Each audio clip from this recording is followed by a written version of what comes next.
as by way of introduction, and if you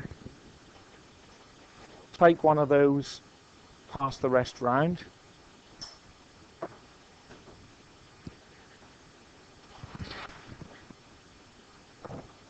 Engineering mathematics, 4 learning outcomes. Learning outcome 1, which is where we'll kind of start today, and that's analyse and model engineering situations using functions and demonstrate the use of algebra to manipulate functions. So we're going to be on algebra this morning.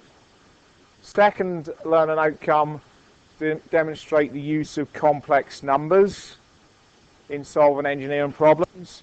Some of you that have already been on BTEC and done the BTEC maths may well have just touched on complex numbers. You certainly will have done if you've done Unit 28 maths on your BTEC. Learning outcomes 1 and 2 are assessed through the first examination paper. The only assessment on this module, and that's the only one on the whole degree, that is examination only. 2 exam papers in January. Okay, so learning outcomes 1 and 2, we'll spend about half of the teaching weeks on those 2 learning outcomes, maybe a little bit more, because the first one, algebra, is the most key thing to all your maths as we go through engineering mathematics. If you don't get a solid grasp of algebra, then you won't be able to do the complex numbers and the calculus either, because it involves using algebra as well. The third learning outcome is investigate and model engineering situations using the rules of differential calculus, and then investigate and model engineering situations using the rules of integral calculus as the fourth learning outcome. And those 2 learning outcomes are assessed in exam paper 2. So you'll take one week, one the other, and they'll be your 2 exams in the January 3-week exam period. Each exam is of 2 hours duration, and you must get 40% in both of them to pass the module. Okay, so that's how this module works. Any questions about the assessment before I move on? Oh, by the way, on this slide anyway. On this slide, that's obviously my name. Room 408 is where I live in terms of office space, so that's the staff room I work in. If you want to come and try and find me, it's on the 4th floor, right up the other end of this building. My email address is there, you probably know that anyway. We will be making extensive use of examples and exercises in this book, Engineering Mathematics by John Bird. Okay, and you'll also use that if you're going on to level 5, as everything except for maybe 2 of the advanced topics at level 5 we do are in this book, and more besides. Okay, so you really need to get your hands on a copy. If you've already got the 5th edition onwards, then you don't need to go out and buy the 7th edition. Okay, but that's the 7th edition is largely the one I'm working from. Alright, so the exercise numbers, page numbers might be slightly different, but if you've got the 5th edition, you're going to find what the work that I'm doing. It's from that book. Okay. The course materials, so at the end of each session, I will PDF the whiteboard notes, so if there's any extra slides I've added and I've written all over them, they'll be PDF'd and they'll be put on the same site as the videos. This link here is a link to the main page, and I will show you that later and where the videos are going to go. Not all the tutors use that, but at least, you know, for the key things where you've got to do calculations, there's some information there to help you practice. Okay, with this module, your success is more around what you do out of this classroom than what we do in it. What I mean by that is, if you don't practice your algebra and your use of these mathematics techniques outside this classroom, highly likely that you won't do particularly well. So yes, I'm going to go through the techniques in here. There will be some time towards the end of the second session to have a go at some more examples with help. And of course, if you really struggled, email me during the week, let me know what questions you struggled on. I'll pick some key ones out, maybe to revisit in the following week's session. Okay? But if you only spend this 3 hours doing maths, you're probably going to struggle with this module unless you're already really good at maths. Okay? So, engineering analysis involves understanding the relationship between two or more variables. For example, the relationship between two variables can be established by plotting a graph of values. X and Y, time and velocity, time against temperature, distance against speed. And the key thing here is we're not doing maths for maths' sake. We're doing maths because we want to use it in engineering. So everything we do, where possible, I'm going to be linking it to an engineering example.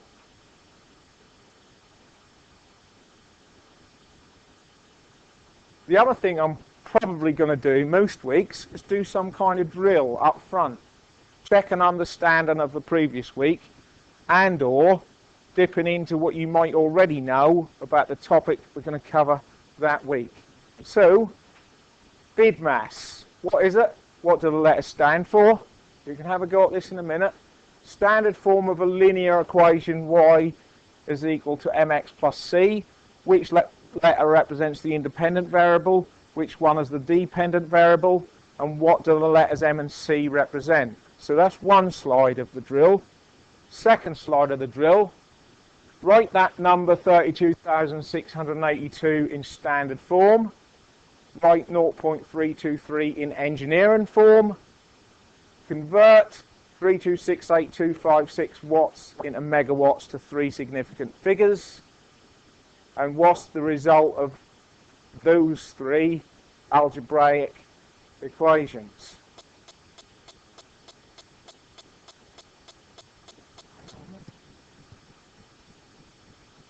What's the answer to 3x minus that? Okay. What's the answer to, how can we, this one, multiply brackets out. This one, factorize. This one, simplify. And that one, simplify. So, the idea here is that it don't really make too much difference if you don't know how to do it, but which parts of it do you know how to do? So 5 minutes to have a go at answering those drill questions. Right guys, let's see how we're done with that. So the mnemonic bid mass, what is it? And what do the letters stand for? Anyone like to offer up? Brackets. Brackets. Indices. Yeah, divide. Multiply. Add. Subtract. Okay, so that's what the letters stand for, but what is it?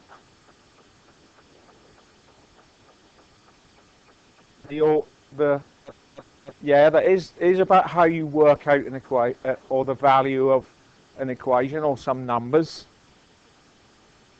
But what key thing does it tell you? The order. Yeah, well done, Lewis. Order of precedence.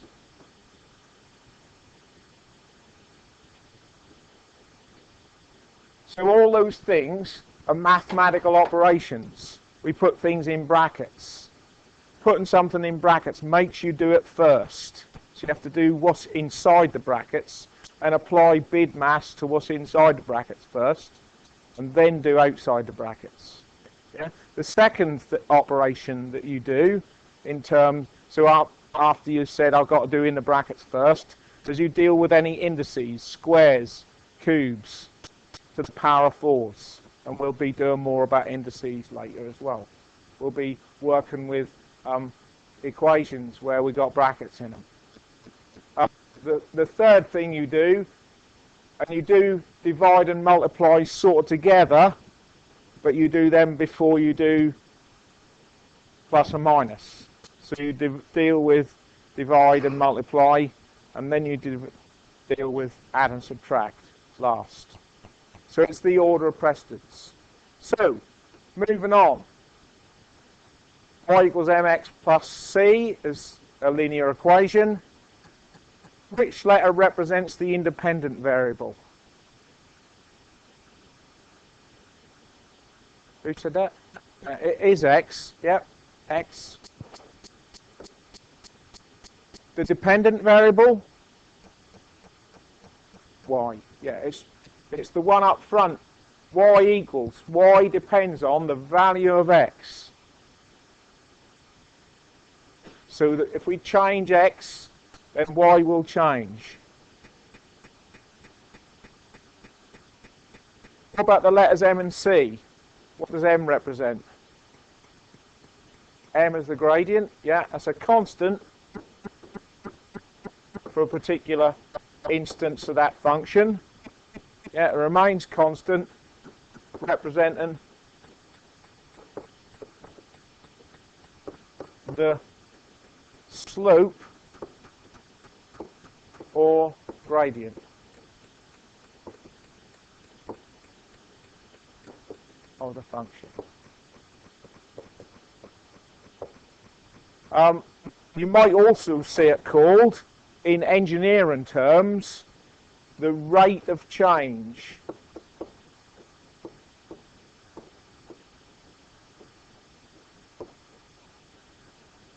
Yeah, the rate of change of voltage with resistance or something like that. Yeah, the rate of change of charge with current on a capacitor.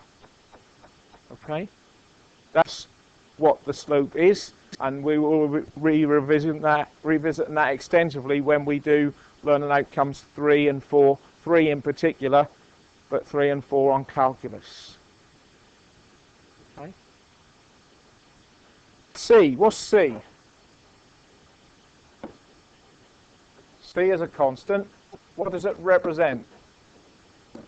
It's the representing the y-axis intercept, i.e. it's the value of y when x is equal to 0. Bearing in mind we could be using different letters to y and x. It's the value of the dependent variable when the independent variable is 0. So if we change C, the graph's going to move up and down the y-axis, where it crosses the y-axis is going to change. Okay. If we change the slope, it's going to change the angle of the. If we're talking about a linear graph, we're going to make it steeper or shallower. Possibly even make it negative. So, next page. How do we write the number 32682 in standard form? Any ideas?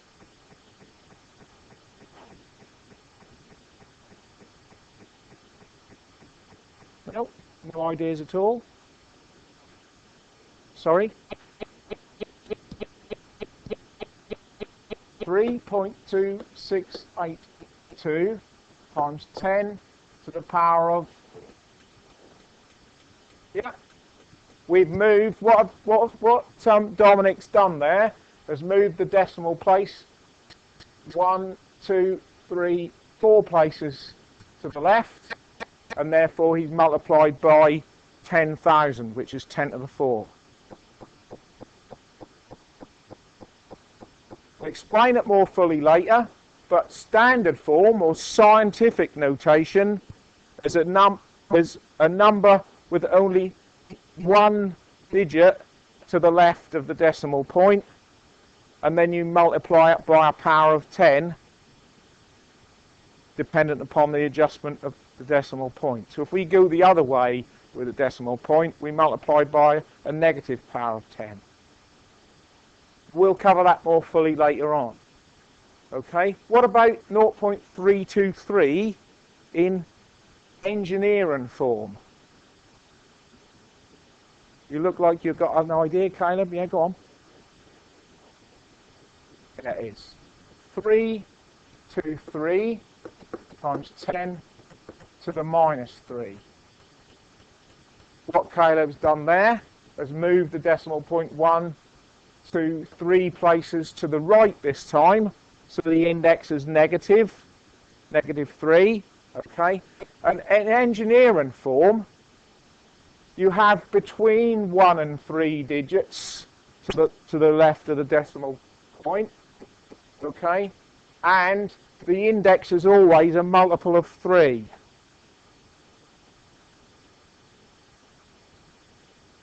And what that fits in with is when we use these megawatts, kilowatts, micro, milli. So what is 3268256 in megawatts to 3 significant figures?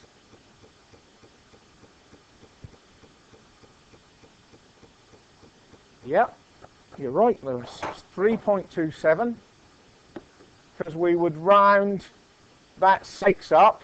We look at the next digit after, a 5 or more, so round that up to 7.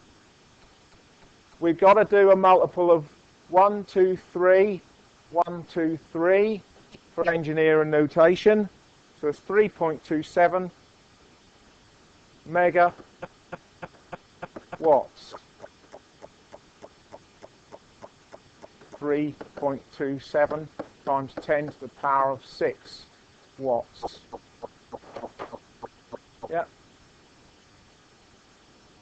So the engineering notation fits in with those multiples and sub-multiples of kilo, mega, giga, and then going downwards, milli, micro, nano, and so on. Okay. What about 3x minus x? The answer to that. Well done, 2x. Common mistake though is to say it's 3. Just take the x away. Common mistake for those that don't quite get algebra. We've got 3 lots of x. That's not 3, the number 3, and x. It is 3 lots of x. Take away 1 lot of x, we end up with 2 lots of x. How do we expand the brackets on this next one?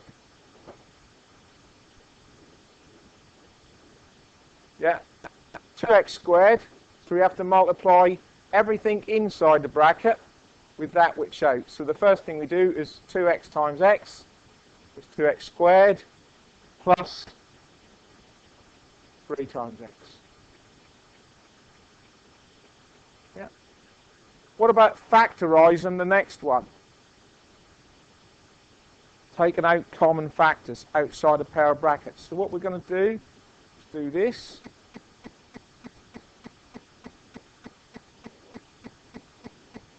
X outside, because it's common to both terms. X in there. We've got to put in there what we need, so that if we multiply out, we end up back with that.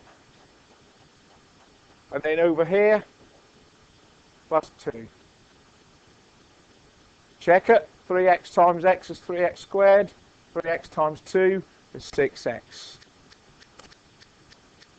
We'll be doing more of that later on too. What is x to the power of 4 times x to the power of 2? X to the power of 6. Laws of indices, we multiply with the same base. we add the indices. Again, more detail about that later, in more practice. And what about y to the power of 6 divided by y squared? Y to the power of 4, because when we take one variable with index and divide it by another, we subtract the denominator index from the numerator index. Right, so that's a little bit of a drill by way of introduction to the detail that I'm going to go through in today's 2 sessions. So no real too much worry if you didn't get all of that right and you didn't understand all of it, because we're now going to go through that in detail.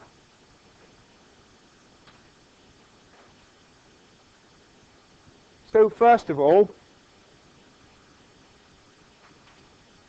this thing about control independent variable. Usually your independent variable goes on the x-axis and the dependent variable on the y or vertical axis. And other terms are the controlling variable x and the controlled variable y as well. So as we change x, we get a change in y. So we change the voltage to a motor, we get a change in the speed that's running at, for instance. And we've already looked at linear things, and we know about slope. We can have a linear function. When we have a linear function, we get a straight line graph. If we have a negative slope, negative m, it would go that way. Yeah, and these 2 points are different. So we've got 2 different values for c there, and I'll put that on there. M is negative, M is positive, short for positive, and minus VE and plus VE is short for negative and positive.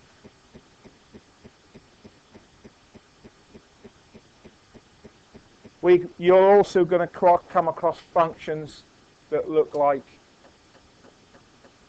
that, and I'm not going to go into all the options, but we can get them sitting the other way up as well.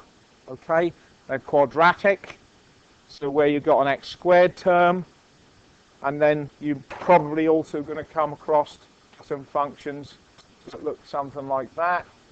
Cubic, and other higher value polynomial terms, x to the power 4 and so on. Okay, well, I won't worry too much about that, because when we come into those functions and we need to look at the detail, we'll plot some graphs and see what change in different constants make to the shape of that graph.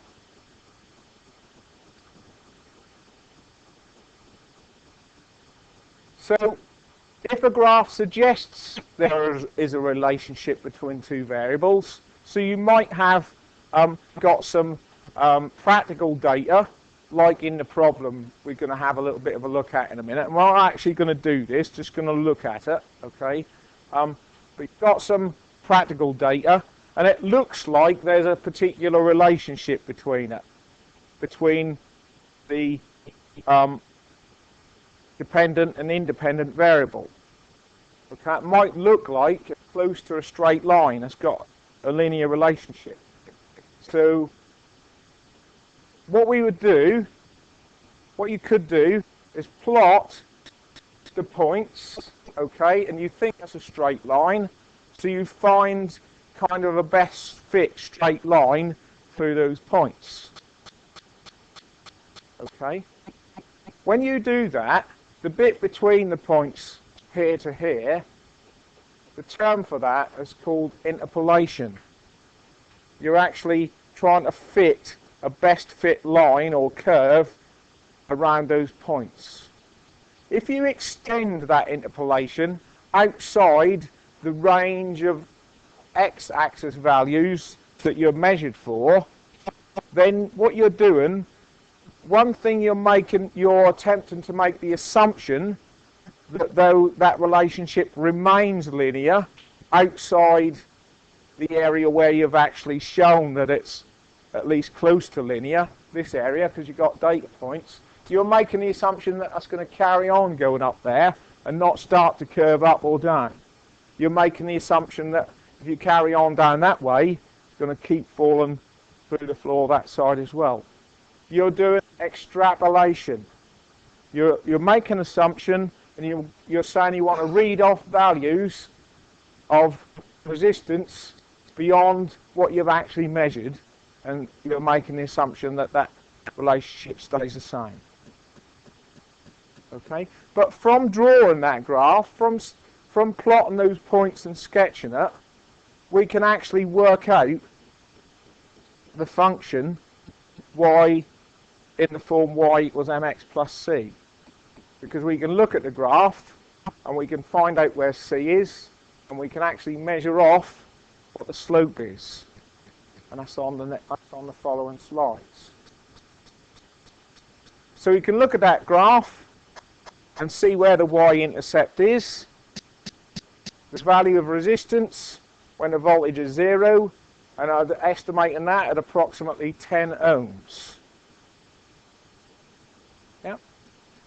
The gradient we find by using any points. For a linear graph, we can choose anywhere along there to say, we make a triangle, we get a value for the change in x, in the x value, we get a value for the change in y value, and the gradient of slope is the change in y divided by the change in x. So we could choose completely different values, and we should get the same value for m, because it's linear.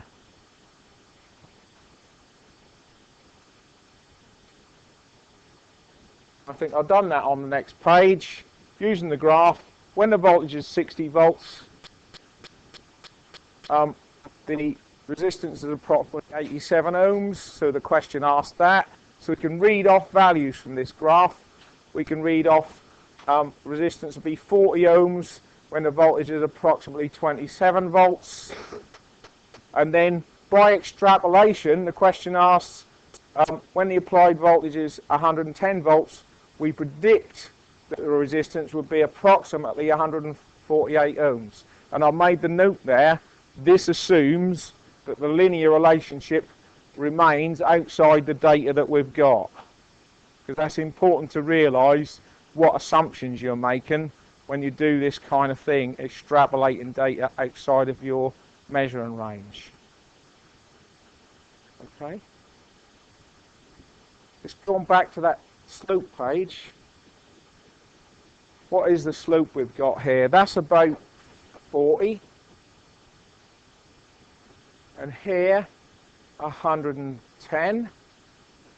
So our slope, that's the change in x. Change in x equals 110 minus 40 is 70.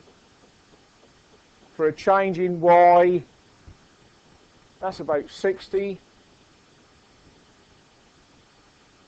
That's about 150. So we've got a change in y of 90. So the slope of that graph is 90 over 70.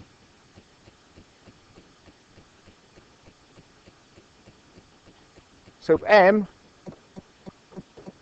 is 9 over 7, which you could put in your calculator. However, on this module, try and be comfortable with leaving values of fractions and using them as a fraction in your calculator. Because what you're going to do if you do 9 divided by 7 and write down a decimal number is you're probably going to round it to 4 decimal places. And then if you use it again later on, you're just compounding that error. So we're going to talk a lot about that, about not compounding errors. Be comfortable with leaving a value as a fraction, especially if you're going to go and do another calculation with it a bit later on.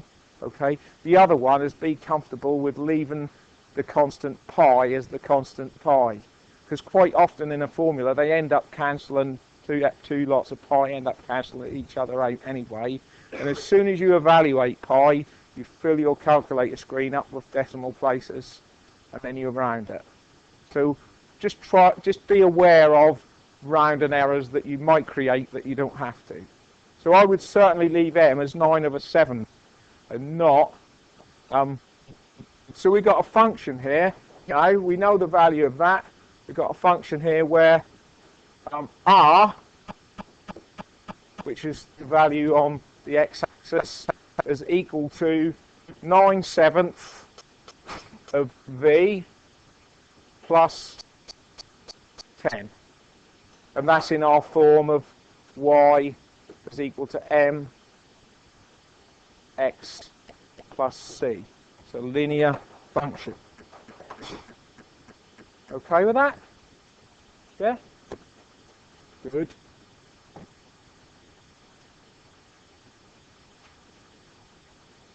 And then we're looking now how we can use graphical data to pick off estimated values. We can also calculate those values with our derived function. We won't do that now. We could do. So that's just a little bit around how we can use experimental data to create a graph of a function and end up with estimating what that function is, and we got a relationship we can then use, find out what we think might happen if we increase the voltage still further. What we move on to now is representing very large and very small numbers. Two methods: standard form and engineering form. So we've already had a brief look at it in the drill. Standard form represents a large or small number with a single digit to the left of the decimal point multiplied by a suitable power of 10. So, by example, 12698 in standard form. The easy way to get your head around this is how many places have I moved the decimal point? 1, 2, 3, 4. And if that's to the left, we got a number bigger than 10, bigger than 9.99. Therefore, we got to go positive index. So I've used a 10 to the power of 4. Okay.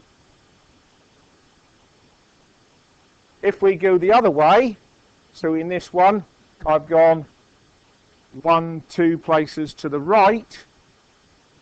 So my index is going to be negative 2.37 times 10 to the minus 2. All right. Where this kind of thing becomes important, and we won't really be using standard form that much, but I want you to know the difference. We'll be using engineering form. Is when we start to use engineering formulas, and we get a mixture of multiples. So if we got kilovolts, but we've got a current in amps, we've got to be careful when we use Ohm's law. We can't just use the numbers. We've got to either undo the kilovolts and turn it into volts, or we can use the multiple notation to get the right answer. But all the units must be in the same multiple, so they must be volts, amps, ohms, or you can do kilovolts, kiloamps, and kiloohms, and your answer is in kilo whatever. You can do that, right? More about that later on in science, but you have to be careful. So quite often standard form notation, and more particularly engineering form, can help us in that way. And your calculator will probably give you answers in this standard form. You can convert that. If you've got the Casio calculator, you can just push the eng button and it will convert it to the nearest engineering notation, where you've got a power of 10 that is a multiple of 3. So that's standard or scientific form, and that's what your calculator will give you initially as an answer, unless you tell it otherwise.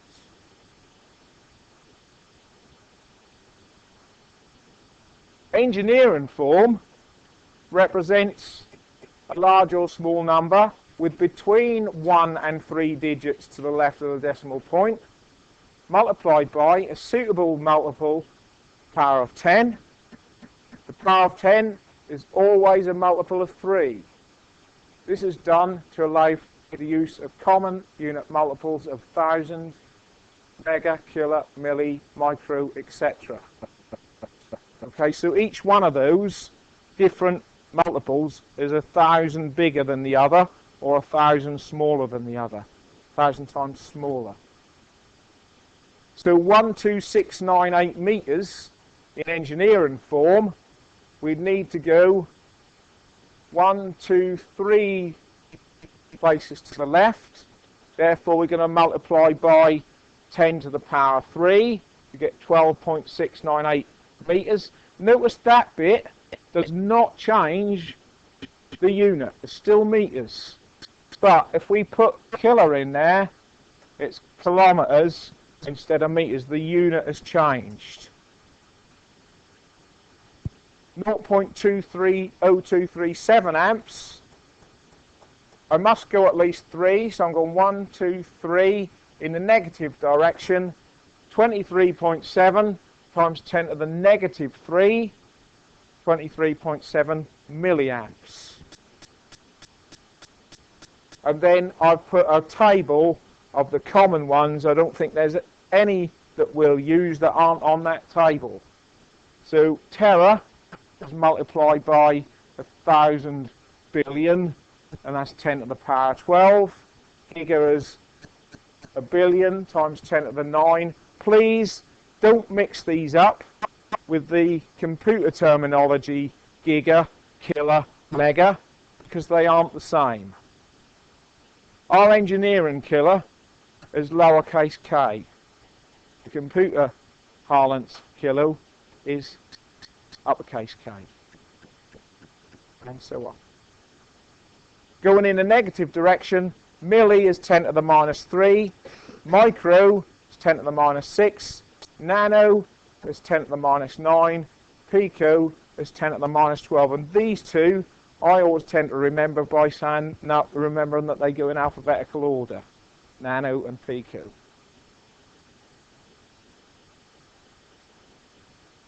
And like I said, if you get an answer in scientific notation, you can convert it to engineering notation with your ENG button on your calculator, and then you can also move it up and down, so you can move it from kilo to mega or mega to kilo. You can move it backwards and forwards with that button as well.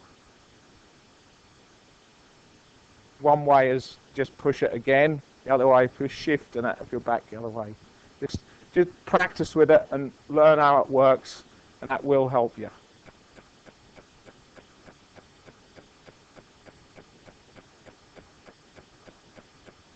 So, have a go at completing that table with standard form, engineering form, and unit prefix form.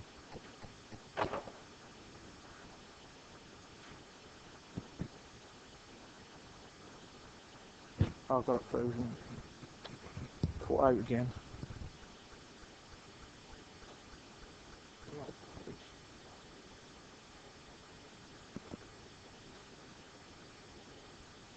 Right, gents. Let's have a look at this table. So the first one, in standard form, 100,000. I must have only one digit to the left of a decimal point. It's 1.0 times 10 to the power of, and then I've got to look at how many places I move the decimal point. 1, 2, 3, 4, 5 times 10 to the 5. So what is that in engineering form? We've got to have the power of 3 or 6 or 9. 100 times 10 to the power of 3, which is 100 kilowatts. Okay. One other important thing, and you might not concentrate on it so much in the maths, but if you are doing a problem that is an engineering problem, units are very important in science and in engineering. If you leave the units off, it's just a number and it isn't any kind of quantity. So where you've got units, you must include them. You will lose marks in examinations for not putting the units. 0.00054 amps in standard form.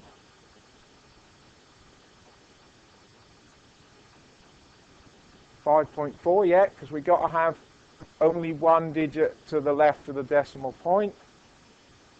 And how many places are we moved? 1, 2, 3, 4. So that's times 10. And we're moved in a negative, in a right-hand direction, so it must be negative. What you got for that one on unit prefix form? Anyone? 540.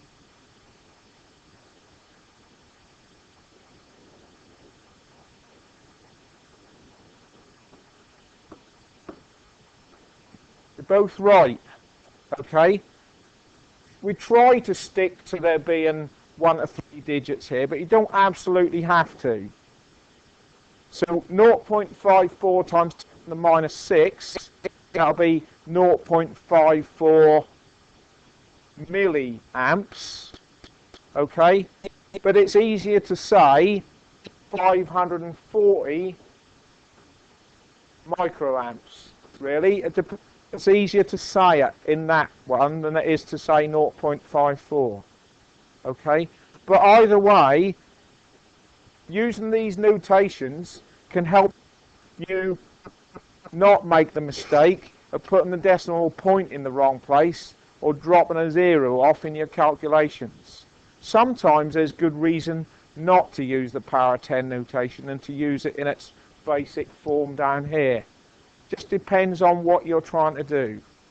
Okay, what you need to be careful of if in your calculators you're squaring one of these values. Let's say we're going to square that current there, 5.4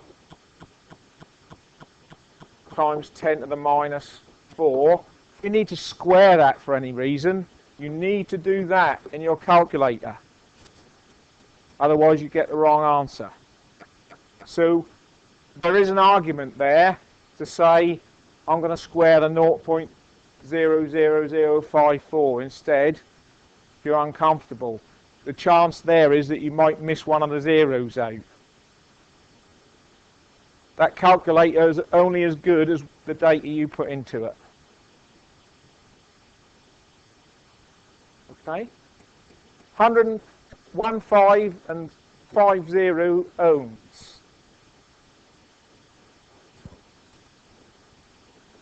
1.5 times 10 to the 6. 1, 2, 3, 4, 5, 6. Yeah, exactly the same in there because it's a power of 6. And over here, what does that mean? 1.5 mega ohms. Yeah.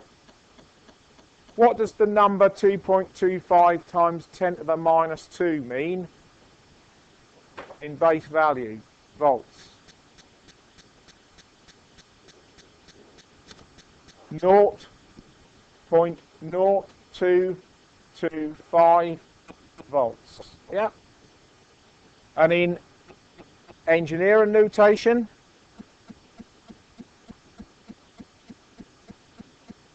(22.5) times 10 to the power of minus 3, and that means 22.5, and power minus 3 is milli, lowercase m, volts. And then that's the other thing in science and mathematics. You need to be careful with your lowercase and uppercase letter usage. Okay? But when we go into electricity, uppercase letters represent fixed values, lowercase letters represent values that are changing or that you're looking at an instant in time. So we do need to be careful about being consistent with notation, and more about that as we go on and on. 35 and 9 zeros. What's that in standard form? 3.5 times 10 to the power 10 hertz. Lewis has been taught by me before, he's not leaving his units off. 35 times 10 to the 9 hertz. 35 gigahertz.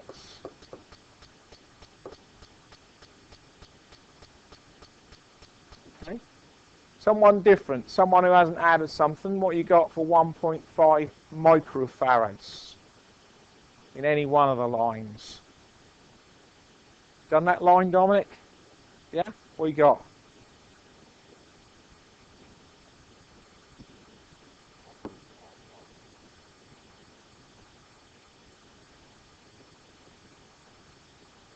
Farads? Yeah. What you got in the next column? 10 to the minus 6. And then the same in that column, yeah?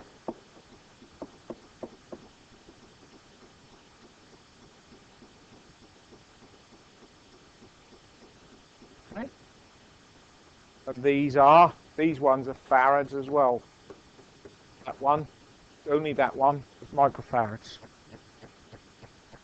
And the last line, you had to go at that one, Kyle? You didn't get that far. Anyone got as far as the last one? Jordan? The last one? Right. Start off with that one. Yeah, this one, right over here. 12650 joules. Looks right to me. You've had to add a naught on the end to where you got on the extra place, yeah. 1.265 times 10 to the 4 joules. And this in here,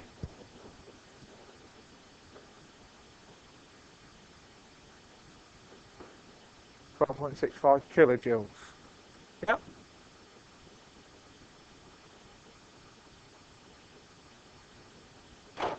So being familiar and comfortable with using that notation in the right place will help you with your large and small values in engineering.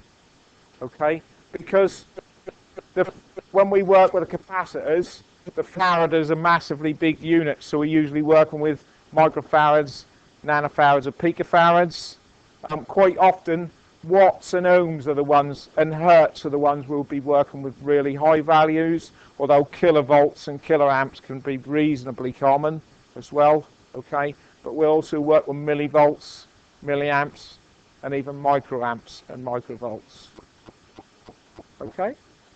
So that's engineering form, standard form, dealing with large and small numbers in your engineering and your mathematics.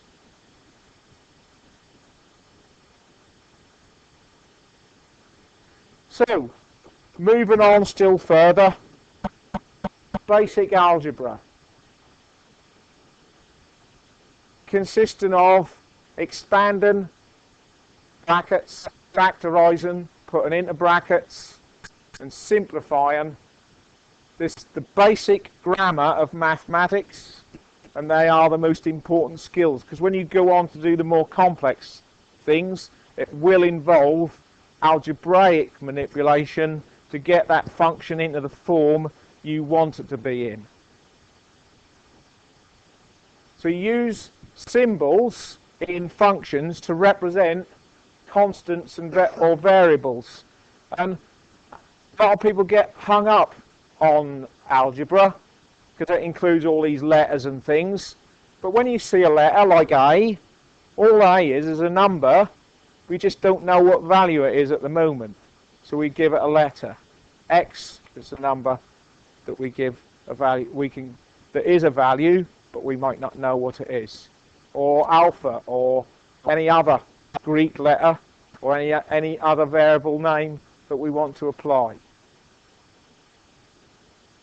Okay. What we then do is change things around so we can put numbers in so that we can find out what these variables and constants are and actually solve those equations for a particular instance.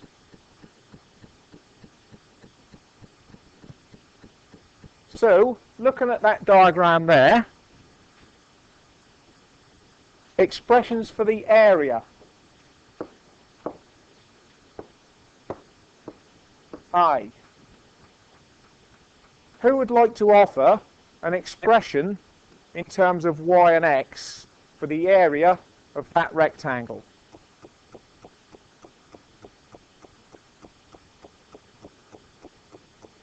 Two y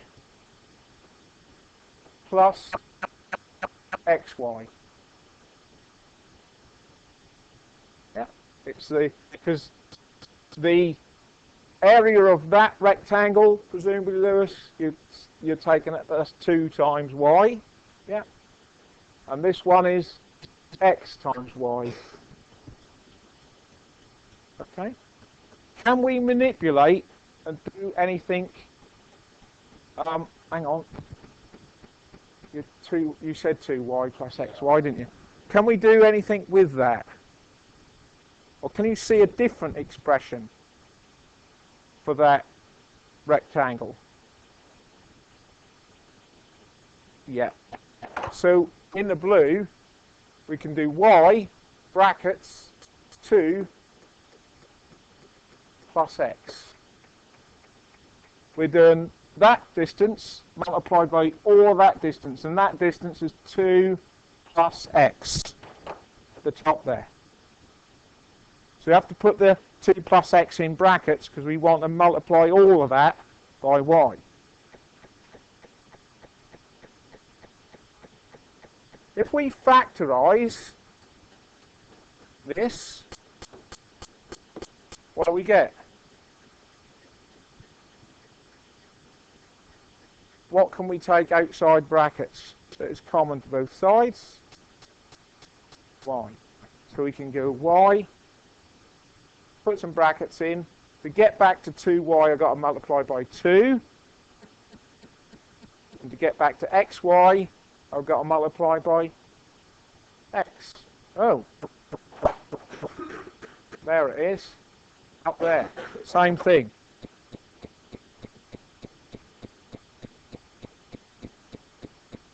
What about if we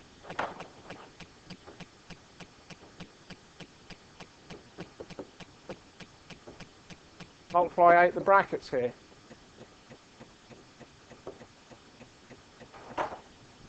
What do we do to multiply out the brackets?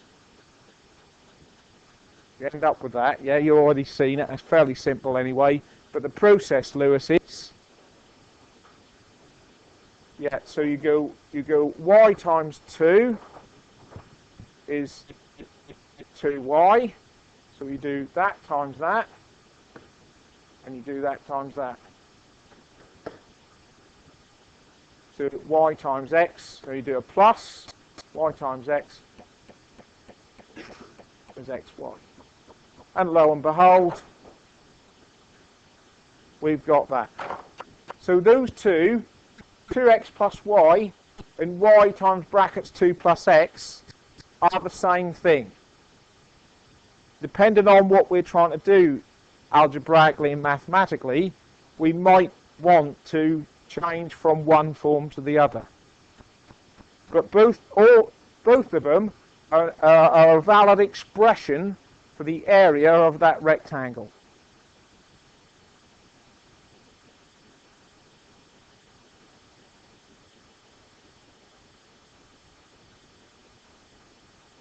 What about that one?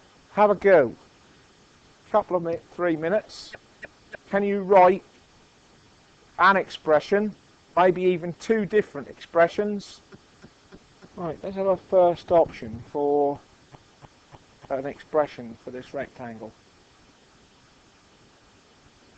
X squared for the whole rectangle. For the top left box, so you're going along the lines of this is x times x, so we call that bit, the area of that bit is x squared. What else have you done along that line then, Sam? So this one is, I'm going to be pedantic, right, and I'm going to put x first because that's used the way, but it doesn't make any difference. Same in the bottom left-hand corner, and that one's y squared. So along using that method, Sam, what have you ended up with as a whole expression? If we want the area of the whole rectangle, what would you do? X squared plus xy, did you say xy squared? Is it all of that squared? You want me to do that? Because there is a difference. If I leave the brackets off, it's x times y squared. Remember the order of precedence. If I do that, the order of precedence said I must do the square first. So that would be y squared and then multiply by x, which is different to multiplying those two together and then squaring them, isn't it? Yeah? Just, if you're unsure, give the two variables a value. X equals 2, y equals 4, for instance. On that one, 2 times 4 is 8, square it, 8 8 is 64. Right, on this one, 4 squared is 16. Yeah, 4 4 is 16. Multiplied by 2 is 32. So they aren't the same. Yeah. So if you are unsure about whether your rearrangement is right, and give the variables some arbitrary numbers, plug those numbers into two versions and make sure they are equal to each other. Worthwhile trick that is. If you're unsure whether you've got something right, plug some numbers in. So is that what you want, or do you want the other one? You want xy squared? And then, is there anything else you want? Plus y squared. Have we got agreement on that? Explain why.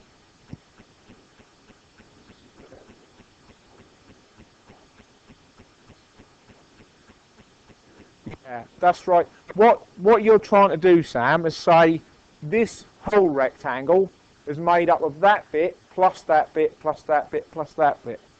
That doesn't involve squaring those two. It's a common mistake, so we're trying to iron those common mistakes out now. So what you really want there is xy. So you've got your x squared bit. Excuse me a minute. One lot of xy, that corner, this corner, plus another lot of xy, plus finally the y squared. Yeah?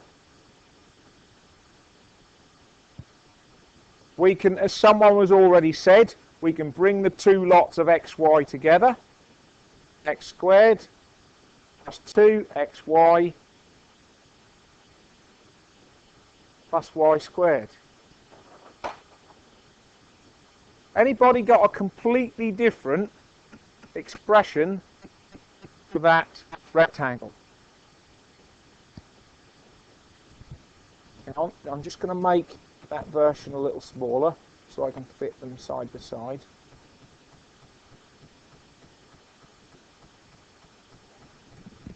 So two sets of brackets,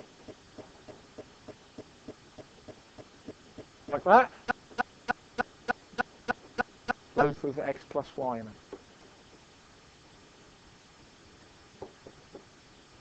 Because that length is x plus y, and that length is x plus y.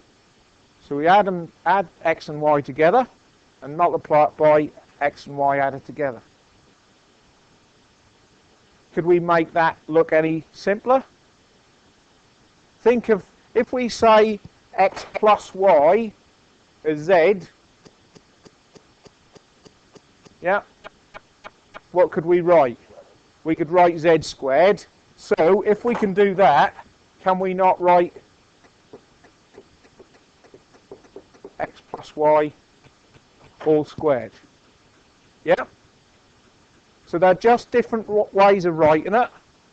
And if we put our two numbers into those, do they work out the same, those two different ways of writing it? What did we say? X is 4, y is 2, for instance. Here, 4 plus 2 is 6, 4 plus 2 is 6. Multiplied to do together, we get 12. 6 is 36, sorry. Yeah. Here, 4 plus 2, 6. Square it, 36. Same thing. Just check it with some arbitrary values of those variables.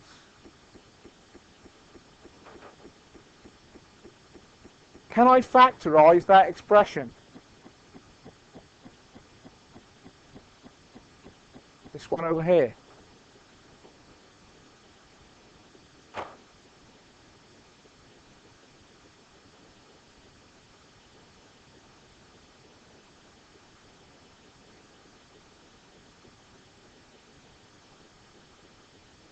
Could I do any kind of factorizing on it?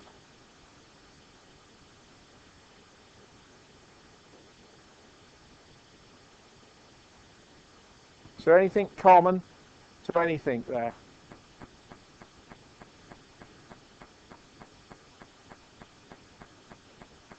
What about if I put x outside the bracket, pair of brackets?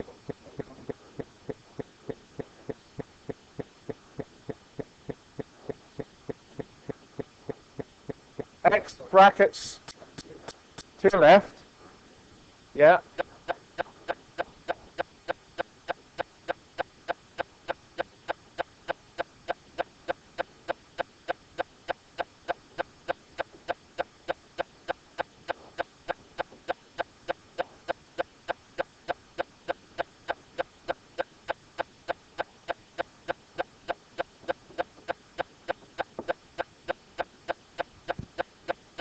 Okay, worthwhile. Now, multiply that out. Do you end up back with what you had in the first place? Yeah. So, x times x is x squared. X times y is xy. Plus, y times x is an xy. Plus, y squared. And those two come together and make 2xy.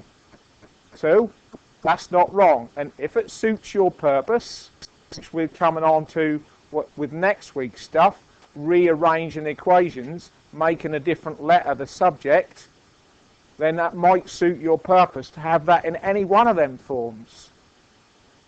Common thing for factorizing is where you've got two versions of a formula, a variable in a formula, like you've got x there, and that's x you want to make the subject. You'll factorize it to only get one lot of x. Yeah. Or you might want to multiply out brackets so you can extract one variable from a set of brackets because you want to make that the subject. More about that next week. We could decide, could we not, that we want to factorize part of this one. Put x outside a set of brackets. To get back to x squared, I need x. To get 2xy, I need 2y. And then just leave the y squared out of the brackets. Same thing. Multiply it out. X squared. That times that is 2xy. And then I got the y squared on the end. Okay, over this side, multiplying these brackets out, because that's what you do if you want to do either of them. If you want to do that, you'll usually write it out in that long form, and we got to multiply everything in this bracket by everything in that bracket. So we've got to do x times x, x squared. Got to do x times y is xy. We've got to do y times x is xy. And we've got to do y times y is y squared. Again, multiplying out the brackets, we end up with what we had up there. So, number of different versions of that equation, depending on what our purpose is. And so the skills of multiplying out brackets, factorizing, and in a little while after break, simplifying, are going to be really useful skills for you to have so you can do your algebra for the more complex maths.